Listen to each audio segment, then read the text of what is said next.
Bora lá, galera, vamos falar aqui sobre movimento circular uniforme. O que é movimento uniforme? Movimento com velocidade constante. O que é movimento circular uniforme? É movimento circular, obviamente, como o nome já diz, né? Trajetórias circulares e com velocidade constante. Toma cuidado aqui, porque não é porque o nome é movimento circular que ele vai ser restrito somente à circunferência. Obviamente que não vai ser restrito a quadrados, mas qualquer curva que você faça já é um pedaço de um movimento circular. Mas eu vou falar disso mais para frente, principalmente na aula de exercício. Tá? Primeira coisa que você tem que entender sobre o movimento circular é que esse movimento é um movimento periódico. Movimento periódico. O que significa ser um movimento periódico? É um movimento que se repete. O exemplo de um movimento periódico: a Terra ao redor do Sol. A Terra dá uma volta ao redor do Sol e repete essa volta, e repete essa volta, e assim por diante. Beleza? Então, isso é um exemplo. O que seria o período? O período é o tempo de uma volta. Período, tempo de uma volta. Beleza? Unidade que você vai usar para o período.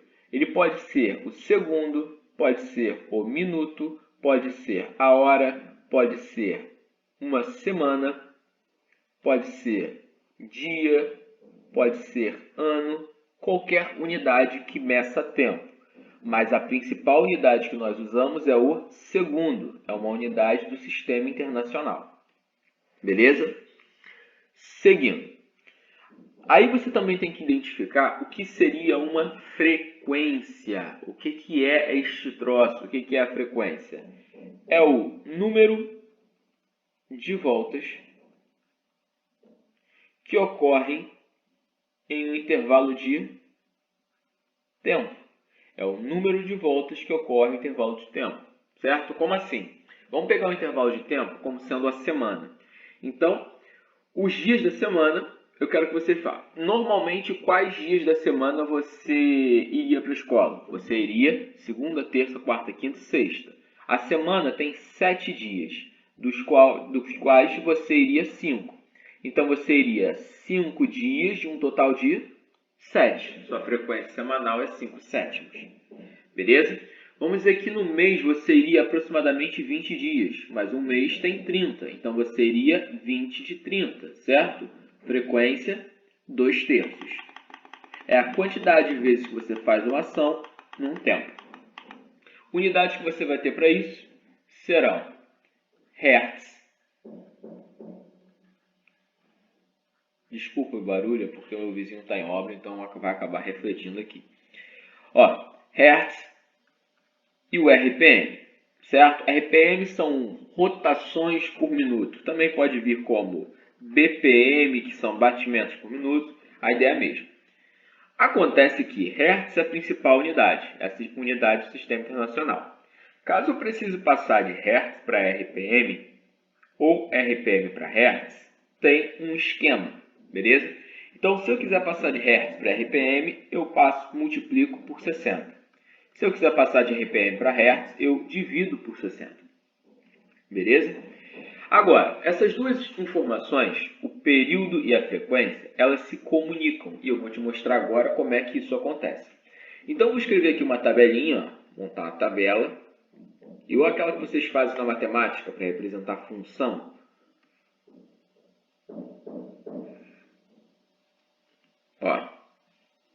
De tempo e de frequência. Então vamos lá. Isso aqui é a minha pista circular, onde eu vou passar um carro vermelho. Pensa assim, isso aqui é um carro vermelho passando pela pista. Vamos dizer que esse carro percorreu essa pista em 1 segundo, certo? Eu te pergunto, quantas voltas ele deu a cada segundo? Se ele percorreu em 1 segundo, ele deu uma volta. Agora, o carro azul vai percorrer a mesma pista. O carro azul passando e ele vai demorar 2 segundos. Aí eu pergunto para você, a cada segundo, quantas voltas ele deu? Essa é a pergunta que você tem que fazer para a frequência. Quantas voltas o corpo dá a cada segundo? Então, se ele demora 2 segundos para dar essa volta, significa que em 1 segundo ele estava na metade da pista, certo? Então, a cada 1 segundo ele anda meia volta. Vamos falar que agora o carro verde vai percorrer essa pista. Então, ele vai percorrer agora em 3 segundos, certo? Se ele demorou percorrer a pista em 3 segundos, significa que a cada segundo ele percorreu quanto de volta? Só você olhar. Ele foi até aqui 1 segundo, 2 segundos e 3 segundos, não é isso? É como se eu tivesse dividido a pista em 3 partes, onde em cada uma dessas partes ele demora 1 segundo para totalizar 3. Então, ó, 1 terço. Agora, claro que o que eu fiz aqui foi uma demonstração, mas o que importa é você saber o seguinte. Quando o período é 1, a frequência é 1. Quando o período é 2, a frequência é 2. Quando o período é 3, a frequência é 1 sobre 3. Quando o período for 4, a frequência vai ser 1 sobre 4. Quando o período é 5, 1 sobre 5 e assim por diante. Ou seja, a frequência é 1 sobre o período ou o período é 1 sobre a frequência. Então, se eu souber o período, automaticamente eu sei a frequência e vice-versa. Guarda essa fórmula que ela é muito importante. Beleza? Seguindo.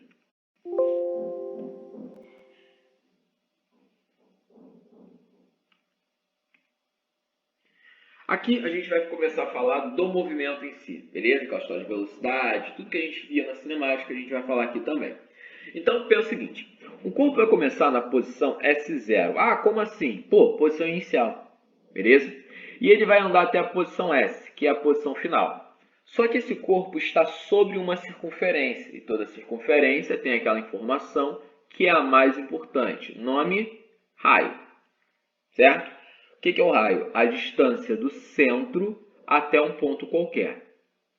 Show de bola? Então vamos pensar o seguinte. Quando esse cara vai da posição S0 para a posição S, ele, que é a posição final, ele está tendo um deslocamento. Quanto é o deslocamento dele? ΔS, a gente já falou sobre isso. Mas aí que está a parte importante.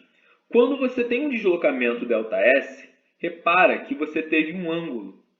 Beleza? Então, esse ΔS depende do ângulo. Se por acaso eu aumentar aqui ó, o ΔS, falar que o ΔS é isso tudo, o ângulo vai ser isso tudo. Então, se eu diminuo o ângulo, eu diminuo o ΔS. Se eu aumento o ângulo, eu aumento o ΔS. Ou seja, o ângulo, que eu vou chamar de Δθ, e o ΔS são relacionados. Isso que você tem que tomar cuidado. O ângulo e o ΔS são relacionados, não são iguais. Eles são relacionados. Como é que você vai descobrir quanto vale isso? Você vai falar aqui, o ΔS é igual ao R vezes o Δθ. É só você pensar, pô, o que separa o ΔS do Δθ? Não é essa distância que separa os dois? E quanto é que vale essa distância? R. Então significa que o ΔS é igual a R vezes Δθ. Guarda essa fórmula, ela é muito importante, beleza? Estou anotando aqui embaixo, ó, o que é o Δθ? É o deslocamento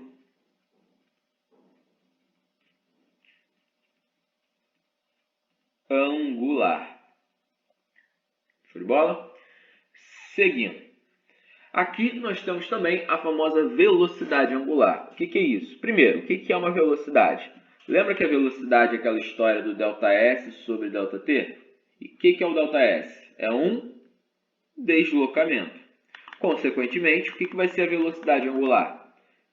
O ômega, que é assim que a gente representa, é igual ao Δθ sobre o ΔT.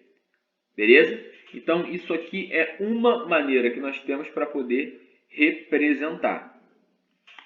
O que eu vou falar agora, você não precisa deduzir junto comigo. Só quero que você entenda o que eu fiz, tá? Mas, a partir daí, você nem vai precisar ficar pensando dessa maneira. Quando o problema dá uma volta no movimento, pode ficar tranquilo que todos os problemas vão dar uma volta. Ó, quando o problema fala de uma volta, o Δθ vale 360 graus, certo? Uma volta são 360 graus. Só que em notação radiano, que nós vamos utilizar aqui, 360 graus é igual a 2π. Então, o que é a velocidade angular? Vai ser o delta-θ, 2π, sobre o tempo. O tempo nós vimos no quadro anterior. Nós vamos chamar de período. Ou você pode falar que o ômega é 2π. Aqui não tem 1 sobre período? 1 sobre período é igual a frequência.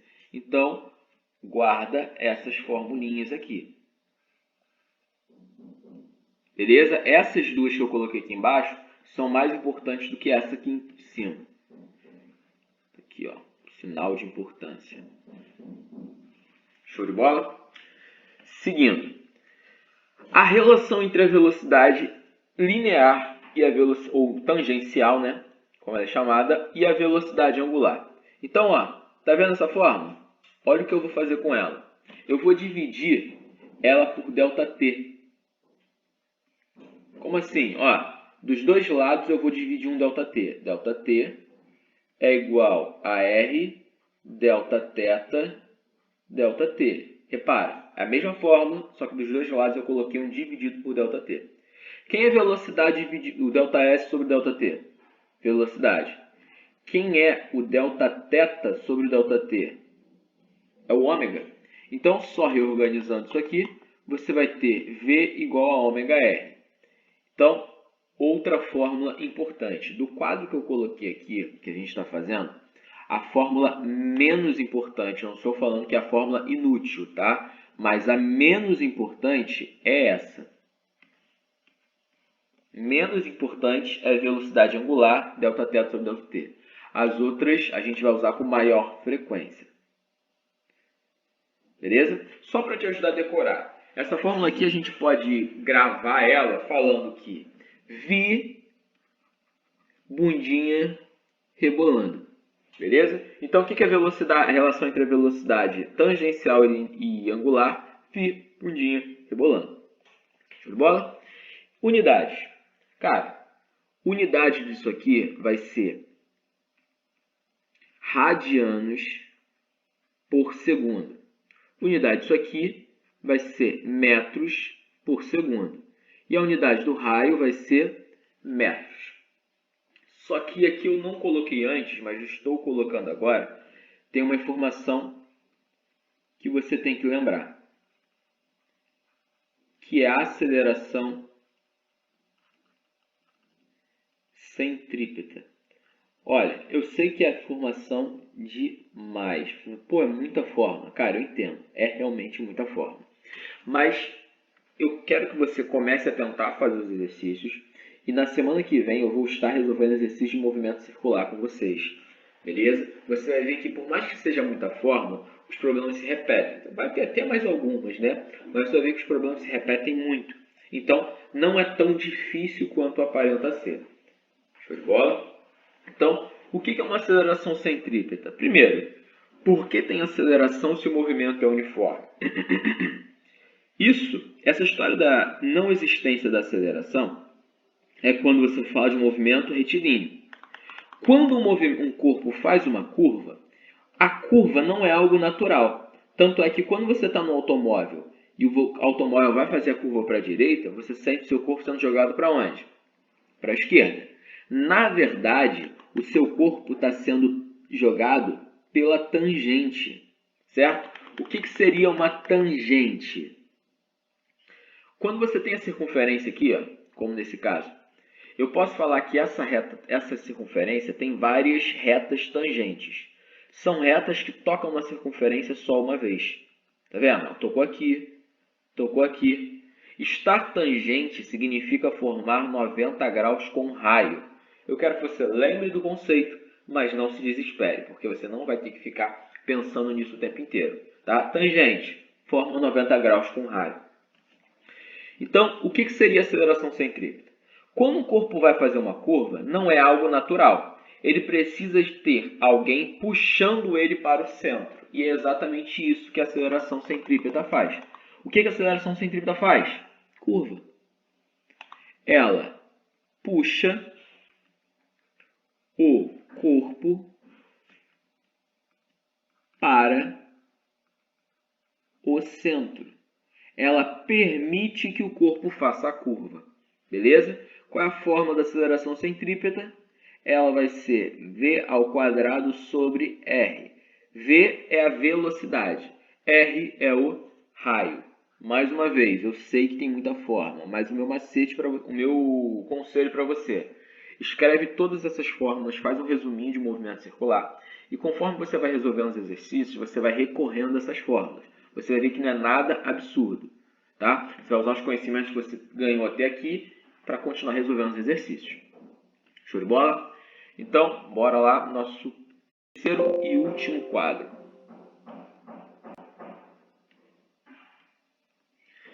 Transmissão de movimento circular. A transmissão de movimento circular pode ocorrer de três maneiras, tá? Por contato, por correia e por eixo. O que seria o contato? Como num relógio, tá? As engrenagens do relógio, quando uma gira num sentido, ela obriga a outra a girar, porque elas estão conectadas, certo? E essa outra vai girar no sentido oposto. Numa bicicleta, quando você pedala, certo? Num sentido, o movimento da coroa é transportado para a catraca, que é a engrenagem lá de trás, certo? E elas giram no mesmo sentido. Show de bola? Depois eu falo desse transmissão por eixo.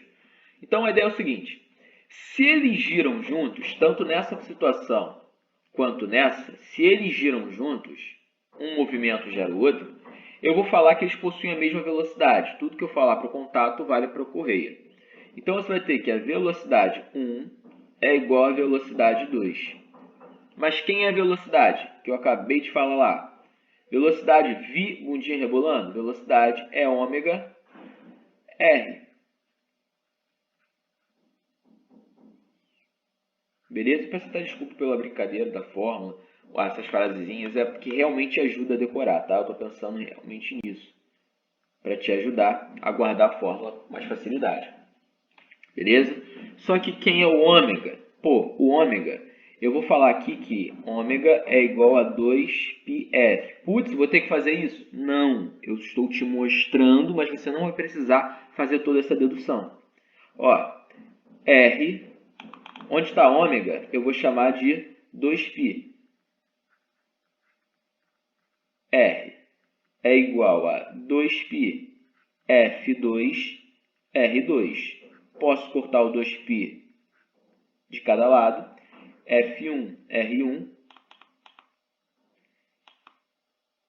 é igual a F2 R2. É isso que você precisa guardar. Só isso, só o final. O que significa essa expressão? Ela está relacionando o giro de uma engrenagem com a outra. Tá legal? O que você tem que pensar aqui é o seguinte: quando a engrenagem é pequena, eu vou colocar aqui, ó, o R desse cara, o raio desse cara é pequeno e logo esse raio aqui é grande. Se um é pequeno, o outro é grande, né? Então, essa compensação tem que ser feita. Se um raio é pequeno, a frequência tem que ser grande. Se o raio é grande, a frequência tem que ser pequena. Por quê? Porque é uma igualdade. Imagina o seguinte: eu tenho uma engrenagem aqui de 10 centímetros de raio. Ela foi conectada com uma outra de 1 centímetro. Beleza? Olha a proporção. Quando essa aqui, que é maior, dá uma volta, quantas voltas você acha que essa aqui vai dar? Pô, olha o tamanho delas. Essa aqui não é 10 vezes menor? Então ela tem que dar 10 voltas. Então essa aqui gira uma vez, essa aqui gira 10 vezes, certo? Para que haja compensação. Então o que eu quero que você guarde com isso? O menor gira mais vezes. Beleza? O corpo menor gira mais vezes. Show de bola? Qualquer coisa pode mandar até comentar no vídeo dessa aula, que eu vou estar olhando essa semana os comentários de vocês, beleza? Ou então pode mandar mensagem por e-mail, ou sei lá, WhatsApp, pode mandar para mim, não tem problema não. E o terceiro, que é a transmissão de movimento por eixo. Como assim? O que acontece? Pensa que você tem dois pratos, certo? De plástico. Um prato é maior do que o outro. Você vai furar esses pratos e vai colocar um cano entre eles. Feito isso, você vai colar. Ó, colei esse prato no cano e esse prato no cano.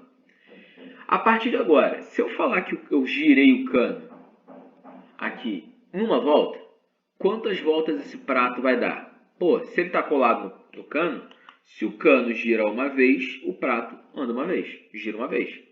E esse outro aqui, pô, se ele está colado no cano, se ele gira uma vez, ele também vai girar uma vez. Ou seja, aqui o movimento deles está fundido, vamos pensar assim. Eles estão associados. Ou seja, se um gira, o outro é obrigado a girar. O que significa isso? Significa que a frequência 1 é igual à frequência 2. O ômega 1 é igual ao ômega 2. Os corpos giram juntos. Beleza? Então, galera, eu vou parar por aqui, senão esse vídeo vai ficar muito extenso. Tá certo? Mas é isso. Então, um forte abraço para vocês. Um beijo no coração. Tchau, tchau.